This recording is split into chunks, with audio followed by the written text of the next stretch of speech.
Have you ever returned from an amazing trip or weekend away and said, man, I am not ready for this to end? What if you could live a life full of adventure each and every day? In this episode, Jen Rao shares about her decision to relentlessly pursue exploration and adventure, and how her values have guided her to live an alternative lifestyle. We dive into what alternative living is, what it's really like day to day, and how it has shaped Jen's business, helping others clear their life and make space for what really matters. Note that this interview was recorded in summer 2021, so you may hear some references to life at that time. You may also hear the occasional dog barking in the background. That's how you know Jen's living that authentic life. Also worth mentioning is that Fizzle, the online community and resource mentioned in this episode, was just recently sold as of the time of this episode's release. Alternative living is certainly not for everyone. Just like the more traditional path of buying a home and signing a 30-year mortgage isn't necessarily for everyone. But I'll assume that if you click to listen to this episode, that means you're interested in learning. So I hope you tune in with openness and curiosity, as always. Let's get into it. Season 2, Episode 4 with Jen Rao.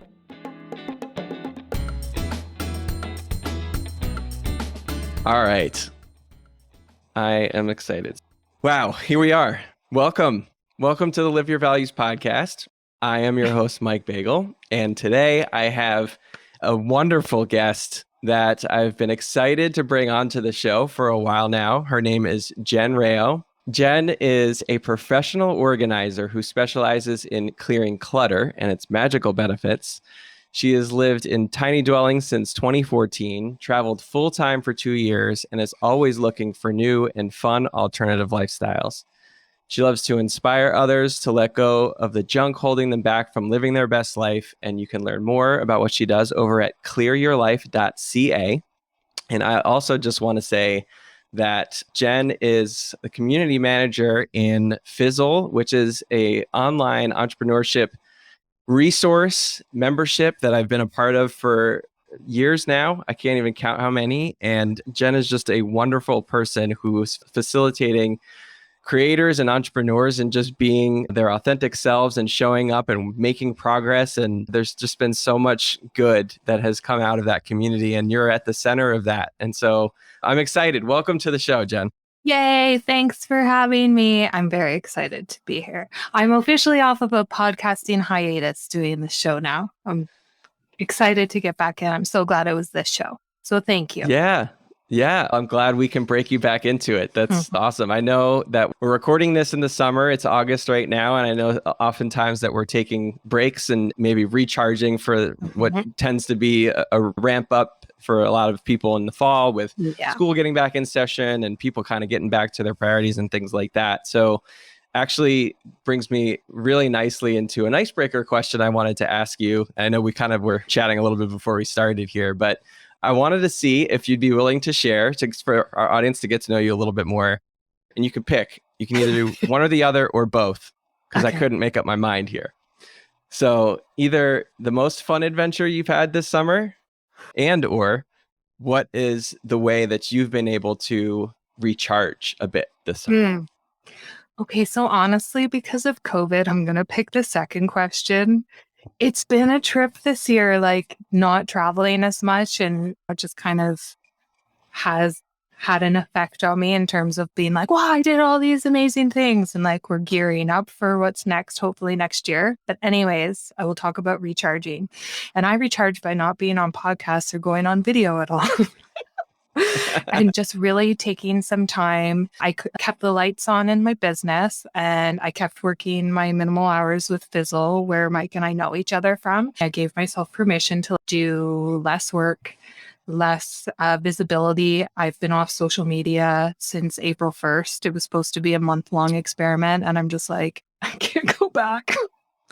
Yeah. So I'm like, anyways, so less social media and just giving myself permission to go for a swim when I want to swim, instead of thinking I need to book being on 100 podcasts so that I can grow my email list and do all these fun things that I do want to do, but just not over the summer. Yeah. Well, I think it's great that you've prioritized that downtime and for you to be able to lay off a little bit of the majority of your priorities and being able to recharge a bit. I think that's so important. It's so necessary. I know we talk about it a lot in Fizzle. We talk about it a lot amongst entrepreneurs that, hey, part of the reason that we do this is so that we can take that time for us when we need it. And so often we forget to do it. So I'm curious, if was there sort of a mental or some sort of mindset shift that allowed you to do it, or kind of what was the reason or the impetus that like what was telling you like, hey, I really need to take a little break from things right now? Yeah. Well, honestly, it was going through a lot of grief in the spring. I lost my cat, who was my best friend for over 16 years. And it was like, So she was old, and no one lives forever. And I'd been like trying to prepare myself, but I just went off the rails a little bit. And that just took a lot of energy out of me. With my organizing clients, I'm always like, be kind to yourself, listen to yourself, use your intuition. You know what's best. When I'm in Fizzle, I'm like, hey, like, it's your business, make your decisions. Like, no one gets to tell you what to do. And so I was like, okay, well, I better do what I suggest everyone else does and actually just be nice to myself. So yeah. Absolutely. Practice what you preach. It's hard. I'm sure. So hard. Yeah. Well, I'm so sorry to hear about the loss. And I know, I'm sure that that's not easy. It's probably hard to prepare for something like that. And I know you've adopted a new pet recently. You were telling me that you're trying to do some more adventures with your pup. So now we have a 9-month-old puppy, but in the early spring, we were dealing with losing our senior cat and having like a 5-month-old puppy at the same time. So like the energy levels, just our whole household was very skewed, and it took a lot to figure it out, but we're coming out the other side now. Good. Yeah. That must have been, a funny experience with those two complete extremes. Yeah. Well, I hope for many, many more years of fun and adventures with the new pup. I think you kind of hit on a few of the things that you're doing and kind of occupying your time with these days. I thought it might be helpful. We'll sort of start with a little bit of just like getting to know Jen and kind of what brought you to this moment and brought you here. And then we can learn a little bit about your values. And then we can talk about our topic today, which is going to be alternative living. So is there anything that you feel like would be helpful or useful for the audience to know about your journey here? Maybe if you want to share about your business, why did you start that? And where's your sort of passion lie around the business that you've started? And then how does that start to tie in a little bit to values? Sure. Well, I don't know if any of your listeners can relate to this, but for me, I felt like up until my mid-20s, I was living very out of alignment, or I didn't even know the word alignment. I was very like just kind of living a life that wasn't of my choosing, not always making the best decisions, knowing that I'm like, I'm meant for more. And then it was when I was around 24, 25, I got the right books. I read the 4 Agreements, and I learned about the Go Gratitude experiment and all of these really great resources to help up-level your life in a good way. And from there, I moved away from where my family lives. They are all in the same city. I moved away and I got the most amazing job. And I was there for 12 years and I rose through the ranks. It was a local coffee shop in Ottawa, Ontario. And by the time I left there, I was a district manager. I had managers working for me and then all their staff were below. And it was like really high stress, but very much a values aligned company. It was fair trade, locally roasted. We worked with farmers for coffee, but also for the food that the coffee houses serve. It was just amazing. However, I was getting burnt out in that job. And that's when my husband and I decided to try the hashtag van life. So we downsized. We actually lived in a really small house. It was only 600 square feet, but we're like, let's sell the house and move into 112 square feet and just travel full time. We knew that we wanted to move west in Canada together towards the mountains. And through that, I started building an online business and vlogging. And from that, it's turned into my professional organizing business, which is now a mix of online offerings as well as I work with people locally. So I'm just finding like that sweet spot. I'm always experimenting with life, and we're not in that tiny dwelling anymore. We're in 300 square feet now. So we actually live full time in a fifth wheel. Yeah. Yeah, that's awesome. And we're going to get more into hearing about the fifth wheel and the alternative lifestyle living and all that, because I really do want to hear more. And personally, I've been I really curious know. about it. And I think it would be really cool for our listeners to learn a little bit more about it too. Mhm. Before we get to that, thank you for sharing a little bit of the background and the business and all that. So sounds like there was this misalignment at some point. You sort of realized like the burnout was happening and you were feeling like this wasn't the right fit for you. And then Yeah. you and your husband sort of collectively said, let's head west. I'm curious of a couple questions. One is, why did you decide to head west? And was there something particularly appealing about the downsizing, even at that point? Like you said, even just from 600 feet to 100 feet, was it more about just being able to be on the road? Or tell us a little bit more about like that decision and how that came about. Yes. Okay. So I'll answer the why question first. And it was kind of like, why not? We started following YouTubers, especially Gone with the Winds, WYNNS. So if you haven't heard of them, check them out. They live on a boat now, but back when I first found them, they lived in an RV full time. And we found this amazing YouTube channel called Exploring Alternatives, who were friends with the creators on that show now. And it was just watching, even though we lived in this beautiful little house, my husband and I, he's a musician, so he's always been self-employed, and I'd been working in the corporate world, although very values aligned, but still, I was working like 40 to 60 hours a week, and my commute was getting worse and everything like that. And Yeah. it was just every time I was stuck in a traffic jam, I was like, no, I know this isn't what I want. Like, I don't want traffic jams, especially like 5 days a week. And so my husband and I, so I'm a Gemini, he's a Sagittarius, and we're both pretty adventurous. And if something sounds like, wow, that's totally wild, as if people do that, we're like, oh yeah, okay, well, we're going to try it. We're like we're like, well, we could do it. Let's do it. So it was definitely a big shakeup in our lives on purpose. And honestly, I think that everyone should downsize at least once in their life when they're young. Because always downsizing, you think about it when you're like in your 70s and you're passing things on to your grandchildren. And okay, now I'm downsizing and I'm retired. But there's Right. just something about touching every single thing you own and making a decision on it that is so cleansing. It's so much work, but it takes so much focus.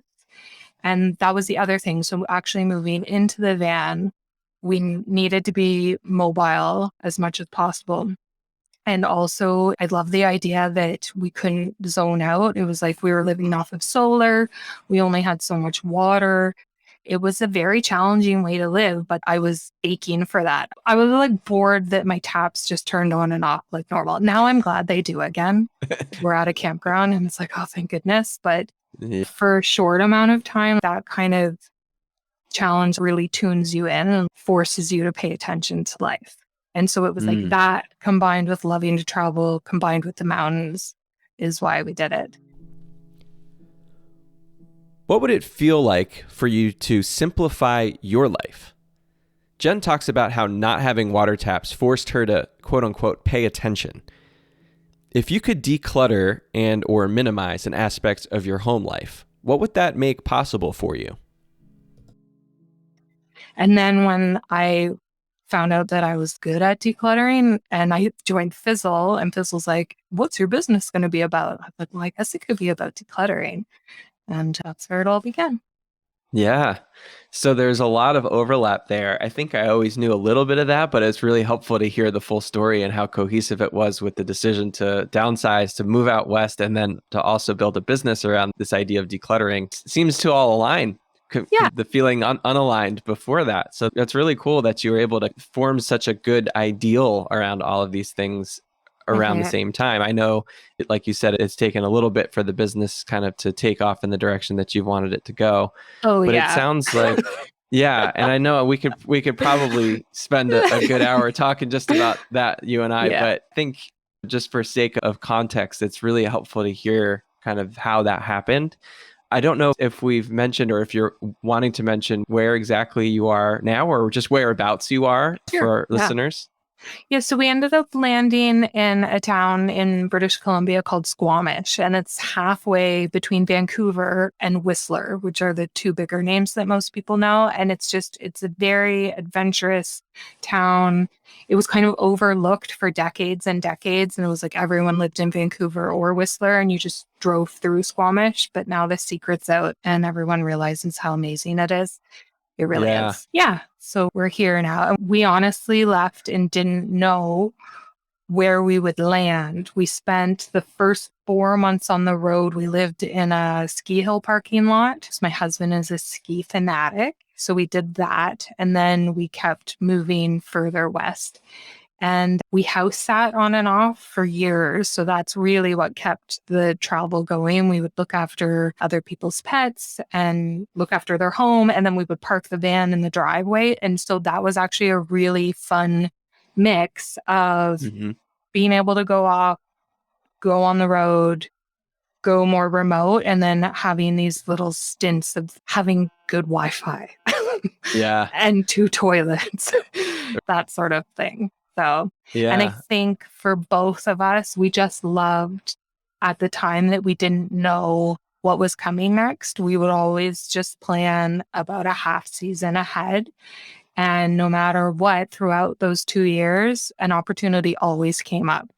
And I Mm. just love living life like that. We were like, where will we be in 2 months? And then we'd get a text, hey, our friends need a house sitter. Do you want to do it? That sort of thing. So, Yeah. That's cool. And I think there's probably some people listening that just got a lot of agita just thinking about the fact that they don't have a plan, right, for more than a few months ahead of time. And others are probably more like you and your husband were like, that sounds fun. so That sounds good. like It a was wild so adventure. fun. I think I Yeah. honestly might need to live the rest of my life like that because anytime I get too comfortable, I'm like, I gotta switch it up. So, and Yeah. then like that's the pandemic, like we've been parked in one spot for a year and a half, and I'm like, oh my. Feeling a little cooped up at this Yeah, point. yeah. We have lots of places to go here, though. I have to remind myself. So, So you're at a campground now, is that mhm. right? Yeah, Okay. we have like one of those full timer spots where we have a deck. The owner lent us a shed and like we're really Wow. set up. And we're so grateful because during COVID, if we had been in the van, like during like the biggest part of lockdown, Right. I don't know what we would have done. But again, life just kind of happened the way it did. We got this rig in October and then the lockdown happened in February and March. So, Gotcha. So a few yeah. months ahead of time. So this is a great transition now. Let's talk a little bit about alternative living and what it is, if we can start at a high level, like maybe assuming that people know very little to nothing about it. And Mhm. then maybe we can explore a little bit of your experiences and what you're familiar with. Like you've talked about vans, you've talked about fifth wheels. And so Mhm. just maybe giving some of the context of the different styles and types of alternative living. Yeah. Oh man, there's just so many. Okay, I'll just say their name again. Like if any of this is of any interest to you, go to Exploring Alternatives on YouTube because they don't only talk about van life, they really show everything that I'm about to kind of touch on right now. But alternative living could be anything from living in a proper home, except it's made of cob and it's carbon neutral. You made it yourself, to living nomadically, living out of a backpack, living in a van. People live out of SUVs and love it. There's full-time RVing, there's proper tiny houses. There's just so many different ways that you can design how you want to live. A lot of the ones that are dear to my heart are tinier dwellings, but there's just alternative ways of building homes as well so that you could live off grid. There's just, Hmm. yeah, so hopefully that helped. But it's Yeah. just, this is no judgment, but it's the idea that you're not living in a suburb paying a mortgage for the next 30 years. That is for a lot of people, but it's not for Sure. everyone. So for anyone that has that kind of niggle of like maybe there's something else fun I could be doing, there really is. There's so many rabbit holes of different people living these different lifestyles that you could go down. Yeah. And with that said, and I appreciate the high level overview. And so, who do you think this is for? Who might really be interested or might benefit from exploring this? Because just like buying a home, there's Mhm. probably some sort of commitment to saying, I want to go the route of alternative living, or specifically picking one of those types. Who do you think might be a good fit for it in your eyes? Yeah, I think people who enjoy traveling and who come back from their travels and think like, oh, like I wish it wasn't over. I really Mm, could have stayed out there longer. Or who 2 weeks or 3 weeks a year is just like, it doesn't scratch the itch at all. Also, environmentally conscious people. Again, not saying that people in regular homes aren't like, problem. I'm not about judgment. I'll say that a lot during this. But if you live with fewer resources, or if you try a home made out of a different, like not out of sticks and bricks is the term, there's learning about solar energy. There's just so much in the world. And so for anyone that is curious or inquisitive or who likes to learn new things or practice new things, there's alternative living can just be a wealth of that. And it just keeps you tuned in. yeah, yeah, for sure. Yeah, it's funny. As soon as you said for the people who come back from a trip and feel like they want more, that was the exact experience I had. I don't know if we've talked about this, but that was like my last impetus to kind of push me to do my big road trip across the country about 5 years Ah. ago. I officiated a friend's wedding, and I came back from that, and I obviously had a great time. Some of my best friends were all there, and I came back and just felt like there was something, like you described, there was just something in me that was like, I'm not done. Like there needs to be more of this. And it was probably my fourth or fifth wedding that year alone. Mhm. And I just remember feeling this like need to continue to travel and to see more of the country. For me, there's this desire to see more of Mhm. the US. I would love to see more of Canada too. I would love to Yeah. see I lots want of to see parts of the more of the world. US too. That's one of our Yeah. dream trips is going down the West Coast. And one day, I don't know when, Yeah, but one day, for maybe I'll sure. pass you on it. You can come up Yeah. here. Well, No, I was we'll going to hang out, say, obviously. well, yeah, that would be a letdown if we just Yeah. passed each other on the Just highway. like high five. Yeah. Yeah. All right. See you next time. Yeah. But I yeah. So think anyway, I get that. okay, so like my sister and I are super close. She is amazing. She's this like creative, beautiful, wonderful human, but she loves her house and she loves being home. And she's been in her house for well over a decade. And I've never stayed in a dwelling for longer than I think 3 years. And I think we might pass 3 years in this rig only because the pandemic paused, like it hasn't moved in so long. So I feel like it's going to get a little extra life. But even in the home Yeah. we bought, I was like, I don't know if we should buy another house because like we were out of there in 3 or 4 years. Yeah. Like, I Yeah. don't know. So, Yeah. what are the values you think that you hold yourself to, and where's the overlap, or how does alternative living fit into that? And is it influenced by that, do you think, for yourself? Yeah. I just like staying open to possibilities. So not clinging on to one idea or forcing something to work. I don't know if adventure and like exploration is a value, but if it is, then I would like put that on the list. So it's just setting up my life in a way that makes doing the things that I like to do easier. And Mm, also, I like to rest. When I'm in a corporate environment, I will work until I fall down. Like I will give my everything to the company that I'm working for.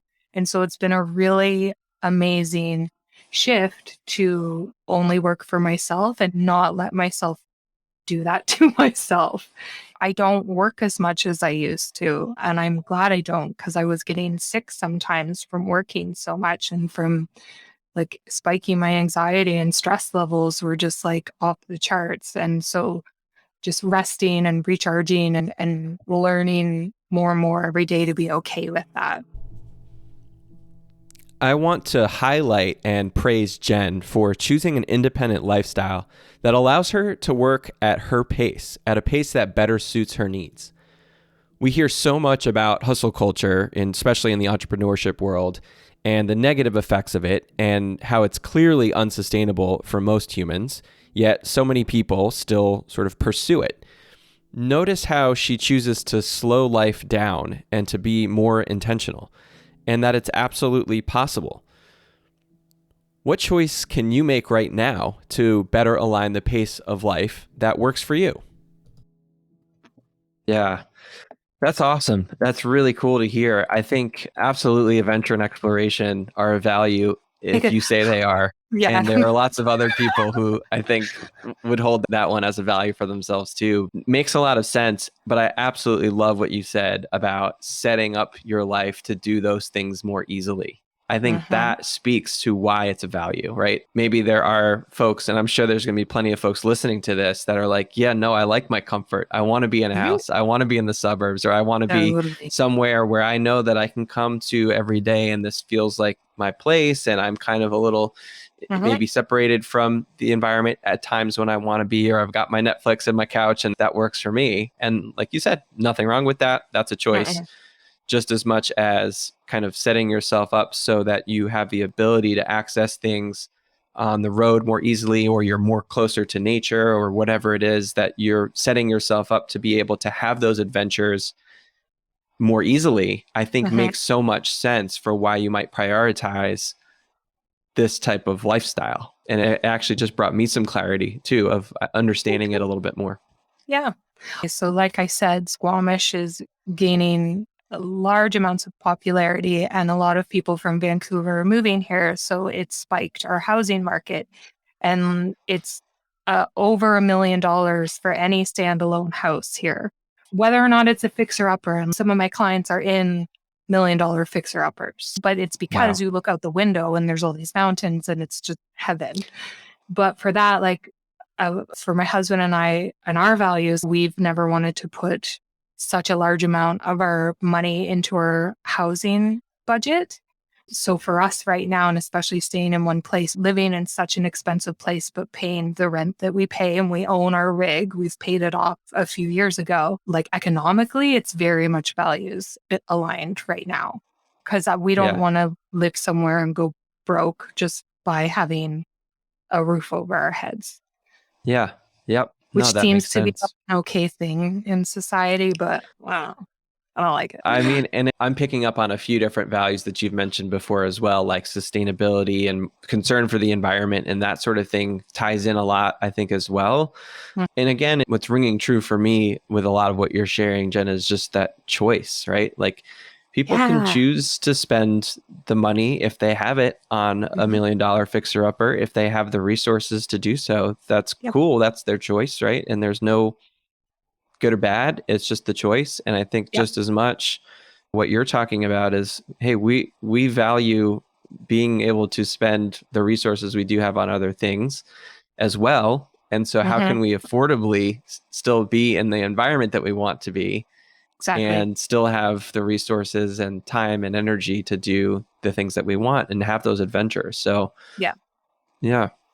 Yeah. I think like in order to live in an alternative way, it takes a lot of creativity, and the creativity can be based off of what other people are doing. Like that's so a part of my personalities. I love just like researching and learning about other people. I love listening to podcasts, like that sort of thing where just ideas are being generated and people are testing different things and seeing the good and bad of it. If you're drawn towards that, then doing this sort of thing, like choosing your lifestyle as like a project, is Hmm. just a really fun use of your energy if you Yeah. like doing it. Right. Right. Yeah. So let's talk about that. And then I also want to kind of hear some of the maybe some benefits and drawbacks of the lifestyle too, if you're open to Mhm. sharing either your experience of Always. what you heard.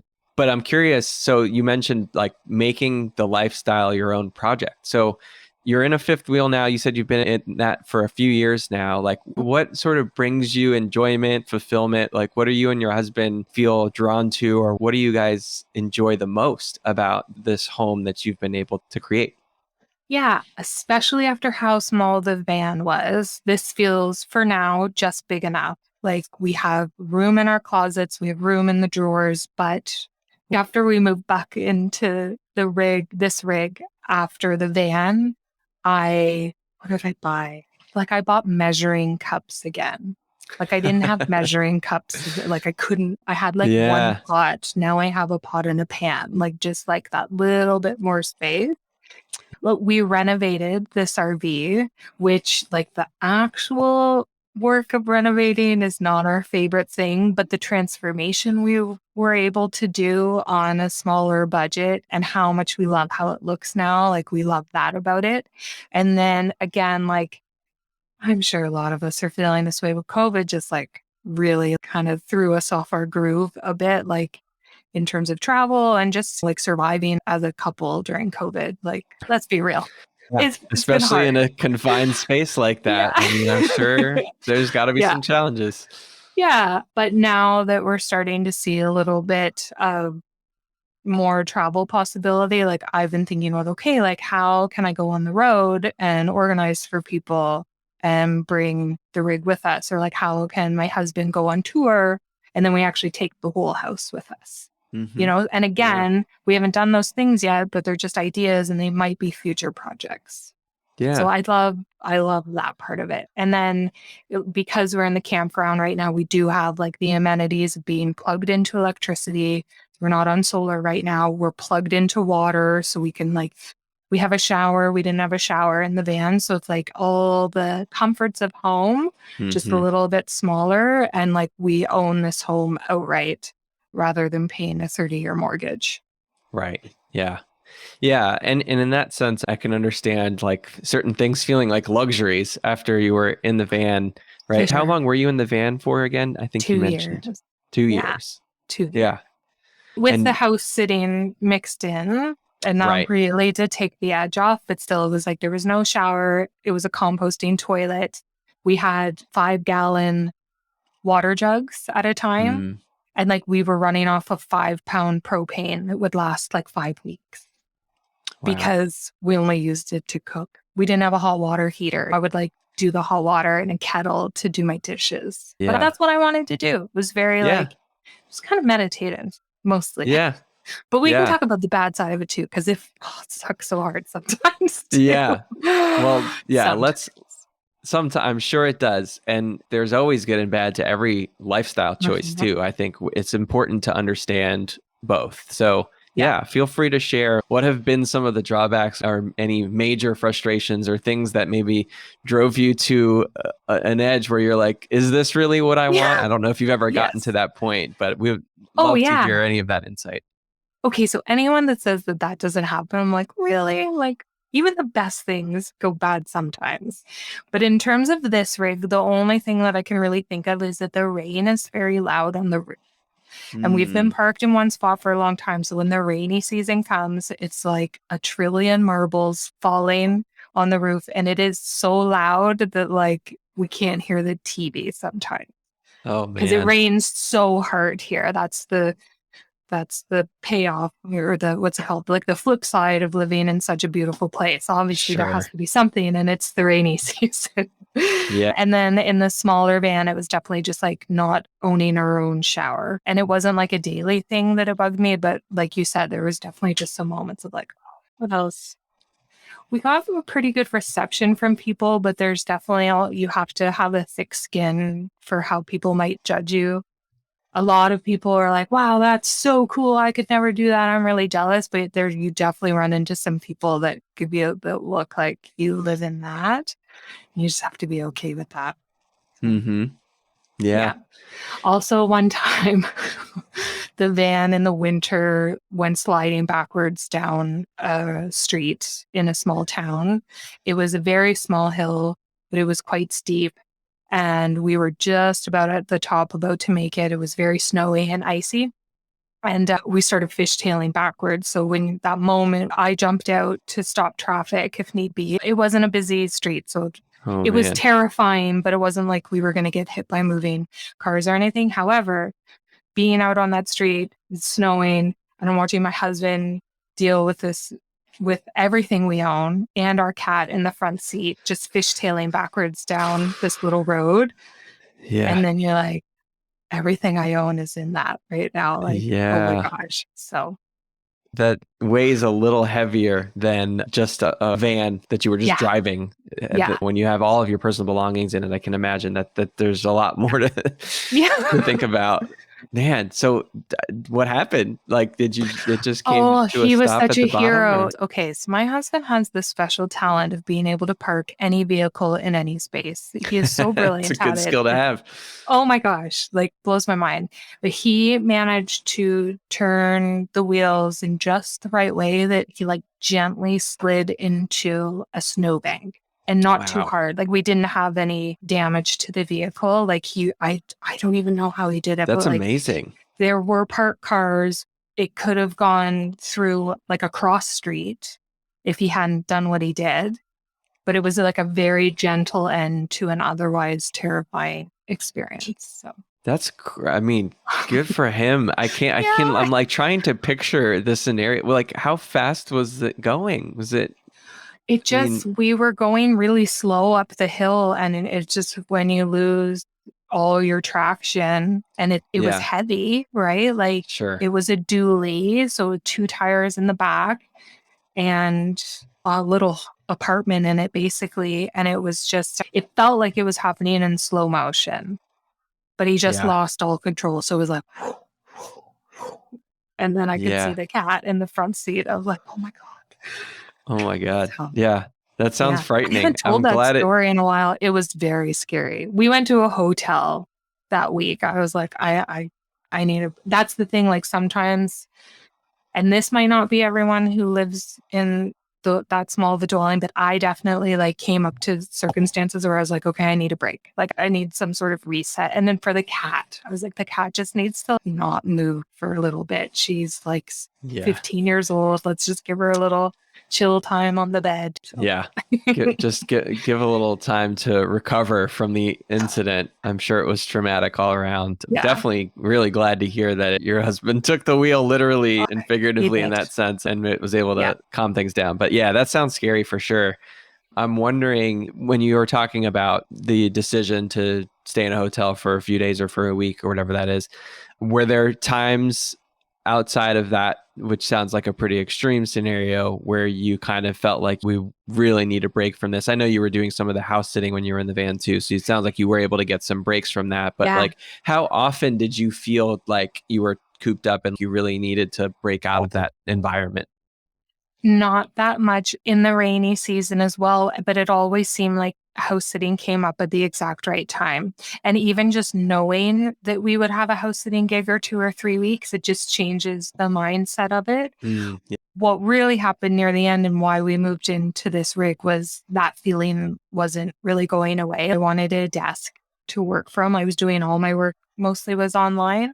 And so I was like, I just want like a chair and a desk. And because that's how small the last one was that we were, it was like a bed, our kitchen, and our storage.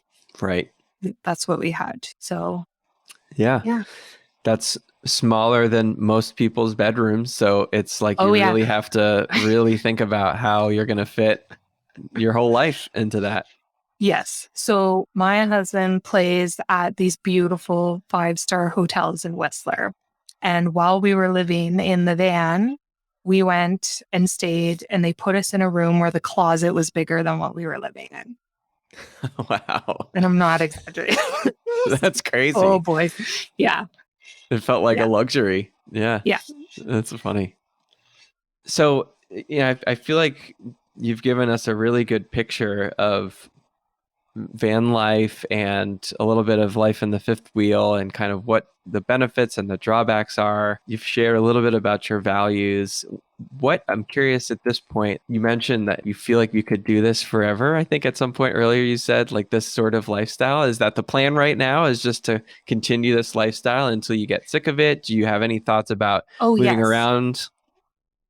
Yes, I definitely want to move around. I think, and everyone just needs different things. What my husband and I definitely realized together in the smaller vehicle that we were living in is that for us, we don't need like nonstop travel, but being able to move when we want to. So doing like a month at a time or 2 months at a time and just having something planned ahead. That's the kind of thing that I'm going for.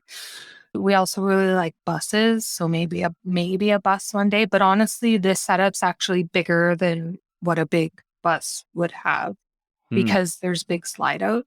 It's actually pretty roomy in here. I know I'm used to living small now, but It's pretty Yeah. spacious. When So, you say, because I'm learning a little bit of the lingo. By the way, you shared oh a great yeah. resource with me. It was at the RV Entrepreneurs, I think Yes. was the Aren't they group on great? Facebook. And yeah, I've been consuming a lot of their content and it's been Oh, good. super helpful.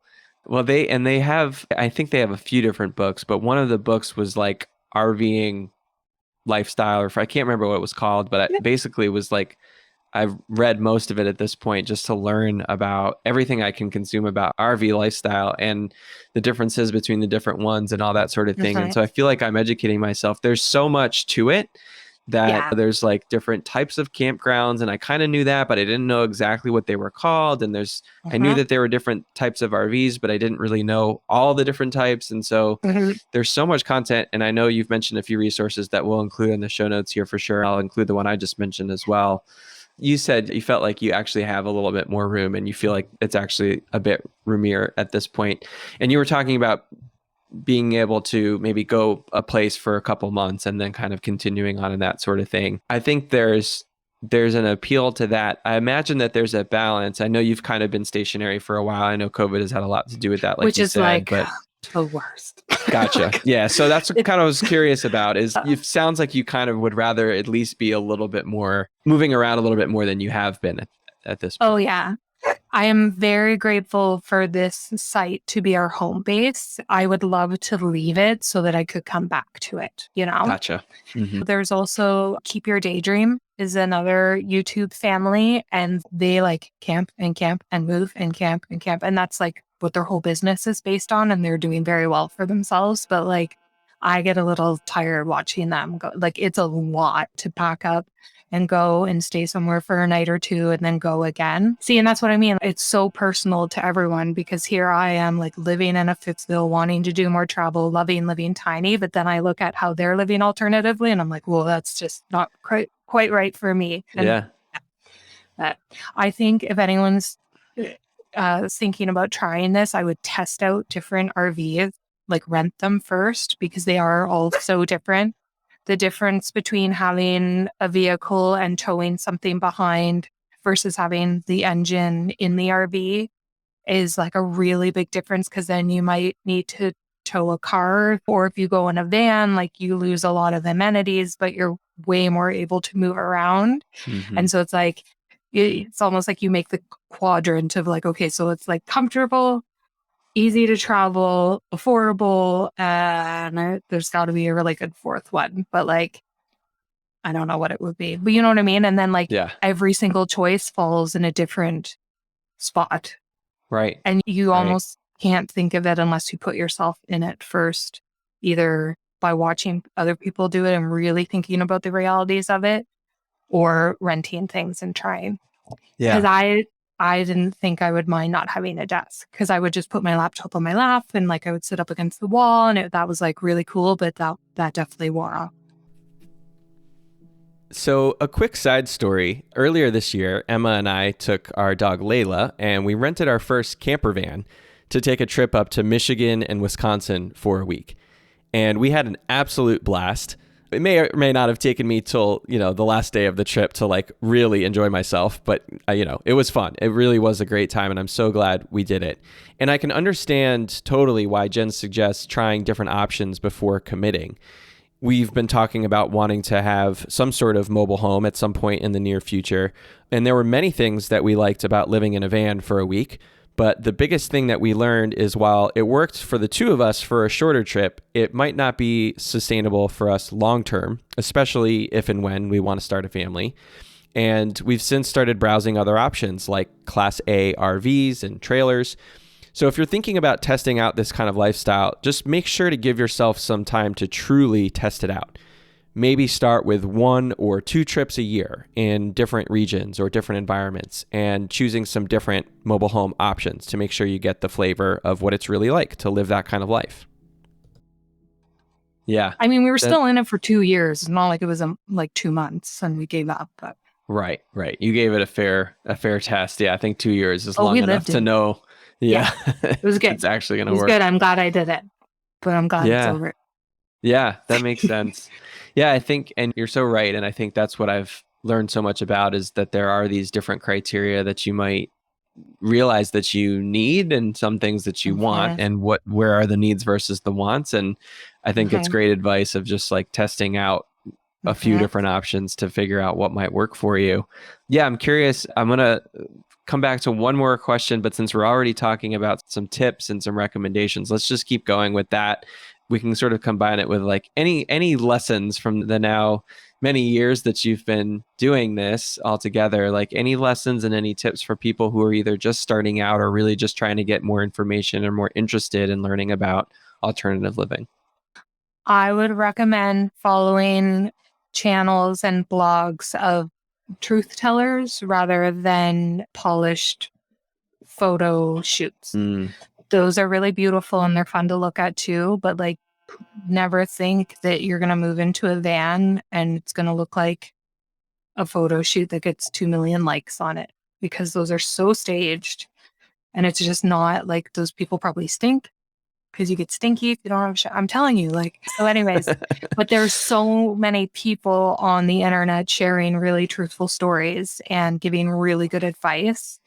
So that's one thing, like, know where your sources, who your sources are a little bit, and just make smart choices there. And then also, if you're planning on downsizing at all, like, start decluttering today. Like, the freedom you get from removing excess stuff from your life that you don't love, that you don't use, and that you don't need, to me is unmatched. It's like, it's almost hard to put into words. It just happened today with a new client and we were only working in her bathroom, but she just looked at me and was like, I can't believe this space. And it was just because we decluttered. Like, I don't do any fancy organizing setups at all. It was just like combing through everything, because it's so easy for your home to have like this layer of bloat around the stuff that you actually like, and you don't realize it's there. And so when you get better at decluttering and actually making those decisions, and you stop having things like hiding away in cupboards or underneath things, and you actually just go through and touch everything, it's like, it's a really healing process, and I highly recommend. Yeah. I'm over here, like, I know I'm probably like 3,000 miles away from you, but I'm like, I need to hire Jen at some point. Come declutter my life over here. How do you work with those clients? I know you said most of it is in person, but you mentioned, I think that you also do some online. Is that right?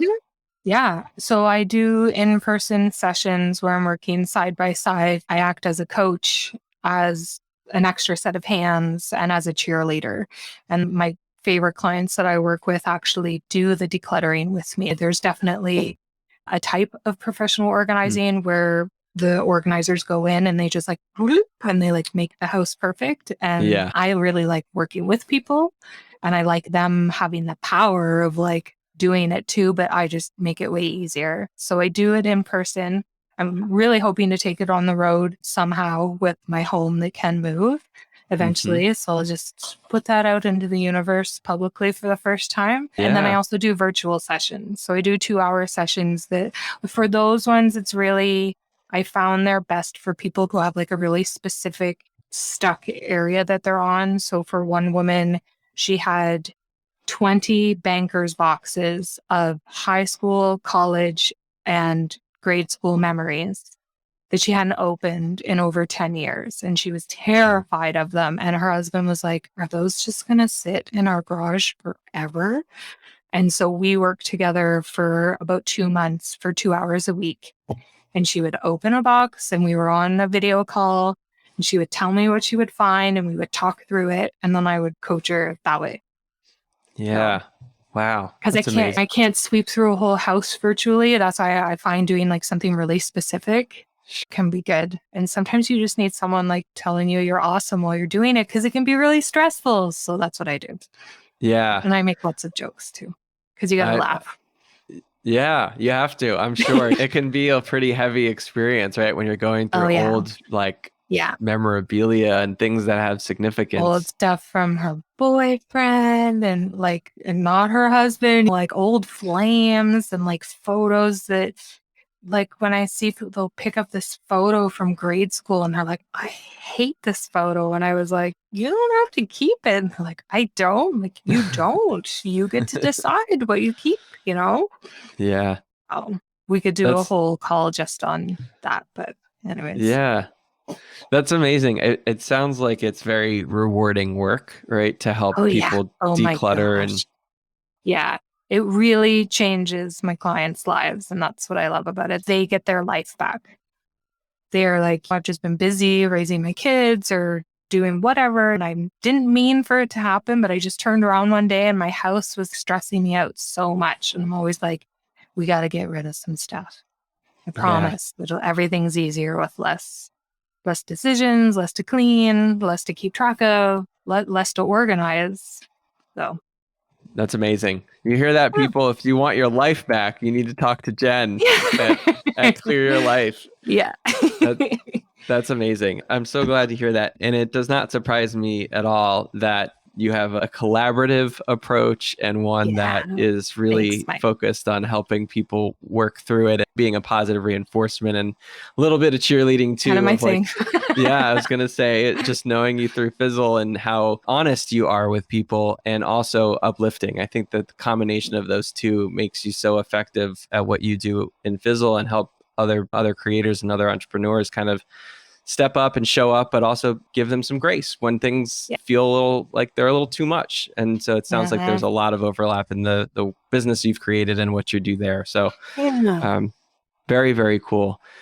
Is there anything else? Yeah, of course. Anything else that you feel that you want to include in the conversation? Anything else you want to share with the audience around alternative living, around decluttering life? Anything else before we part?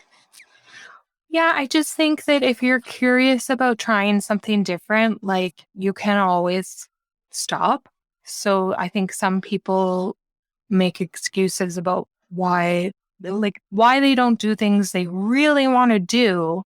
You can say like it's because you have kids, or kids is like the one I hear the most. But anyways, there's lots of money. There's all these reasons why you couldn't do something. But I really, really believe that if you put your mind to something and you're determined, you can just try it and do it. And then if you hate it, you can stop. You can always get another apartment or house. Like none of this needs to be forever. But it's really fun just trying on different hats. So I hope you do it. Yeah, I definitely will be. Some version of it. Some version Your of version. It. Exactly. Yeah. I've already shared with my girlfriend. She's very well aware that this is something I'm very interested and passionate about doing, and she's already supportive of it happening. And so some of it may be together, some of it may be for sure. If you have a partner, someone that you care about, it's important, I think, to make sure that you talk through it, at least share why it's important and how you're going to work through it together. And maybe that could probably be even a whole other conversation too, I'm sure. But I do think that is definitely an important thing. But I just want to say thank you so much, Jen, for sharing all this wonderful insight and information. It's just been fun to talk to you about this stuff, something that obviously excites me, but I hope our listeners can learn something from. I hope that they're tapping into some of the resources we've talked about today, and hopefully some people will reach out to you and learn a little bit more about ways you can help them as well. So thank you so much. Awesome. Thanks, Mike.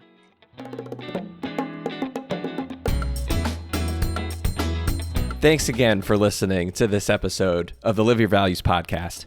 We really value feedback, so please rate and review us on Apple, Spotify, or your favorite podcast listening app. Make sure to subscribe so you don't miss all new episodes of Live. Special thanks to Emma Peck and Joel Lindenfeld for branding design, Danielle Gelber for marketing strategy, and Rebecca Kittle with Fit for operations support. Until next time, get out there and live.